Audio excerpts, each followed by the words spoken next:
Hey everyone, back again. I just wanted to share with you guys the beginning process of sizing out all the vinyl graphics that I'm going to be putting on here. I just printed this stuff out on regular printer paper and obviously just masking taped it to the side just to make sure that this is the size of logos that I want on the truck and that it flows well. So I think this is what I'm going to run with. I think it looks fine.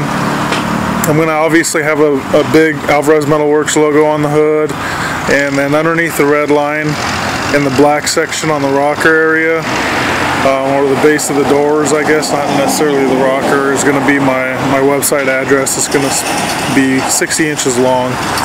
So it should be alright. It should turn out good. I like that size. So anyway, I'll talk to you guys in a second. Hey everyone. Wanted to do a quick update, follow up on Project Pathfinder. This is part of the Tale of Two Sisters build. This is the 1991 Pathfinder.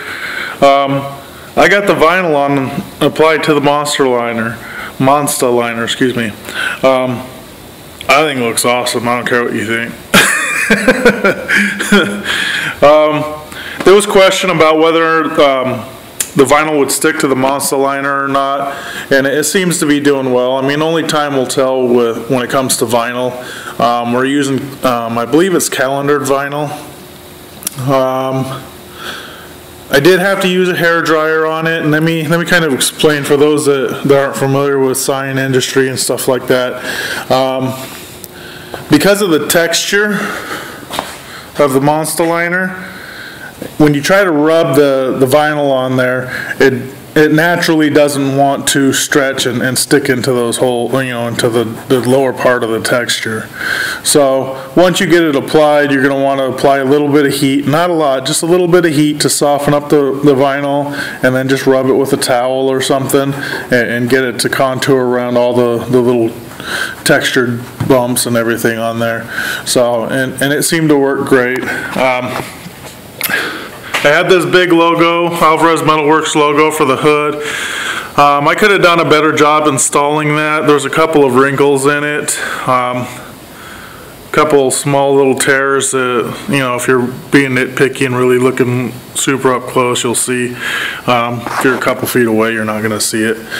The reason that is because I was a little intimidated by trying to put this, this big logo on here. It's 45 inches wide. So I decided to try to apply it wet, and what that means is you use you use a little tiny bit of dish soap and some water and spray it on there, and you lay down the vinyl on top of it, and what it does is it allows you to reposition it. You can slide it around on the surface, move it around, and usually when you squeegee it out, it sticks well, and you don't have nothing to worry about. But apparently either I'm using the wrong kind of dish soap or what. I could not get it to stick. I absolutely could not get it to stick. I had to literally dry the surface underneath and the tacky part of the vinyl to get it to stick. I also had that problem when installing the Upstate 4x4 banner. It just would not stick, and I don't know. Again, I don't know if it's the soap I was using or what, because I've done this in the past working in in a sign shop, and it worked. So back then I was using Simple Green, so I probably should have went that route. But in all honesty, after doing all the other graphics on here, if you're going to do vinyl graphics over the top of Monstaliner, I'd recommend just putting it on there dry. And the reason being is that there's so much texture on the surface of this, and it's not that it's rough or anything. There's just a lot of texture. If there's any bubbles or any imperfection in your install, you're not even going to notice it. I mean, you got to be super right on top of it to even notice those bubbles. And with time, being exposed to the elements, those bubbles will go away. So I would just put it on dry. Just make sure your alignment's right, and just put it on dry, and you should be good there. That's it, man. I really like how this turned out. I think it Looks really good. It should attract a lot of attention, and that's the idea. You know, when I drive down the road, I want to promote Alvarez Metalworks.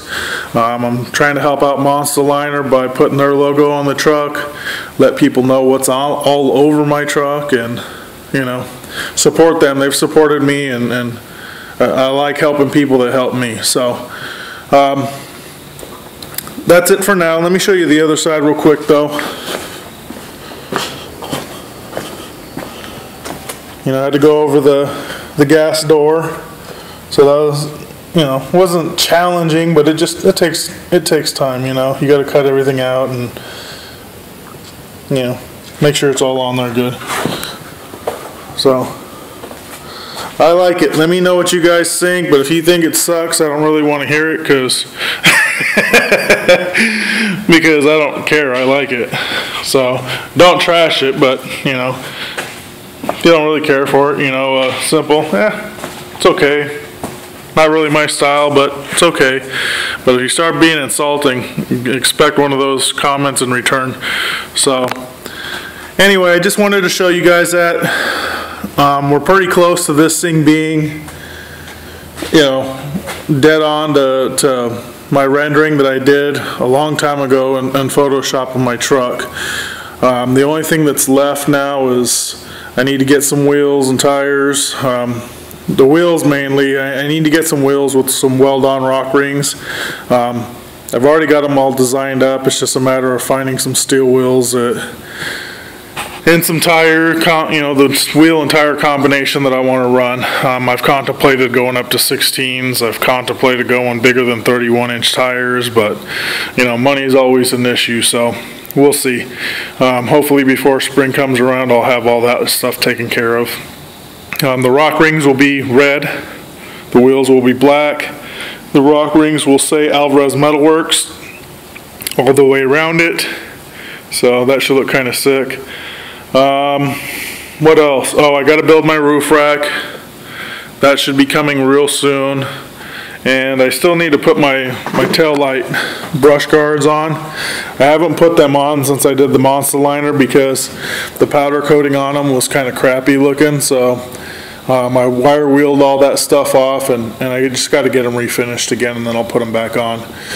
One of the other things that I was contemplating too with those is reinforcing them somehow where they're a much stronger mount, and attaching my CB antennas on both of them. It has to be strong because that whip antenna is going to be whipping back and forth, and it's going to gradually wiggle it loose, and I don't want to deal with that. So that's something for me to figure out in the near future.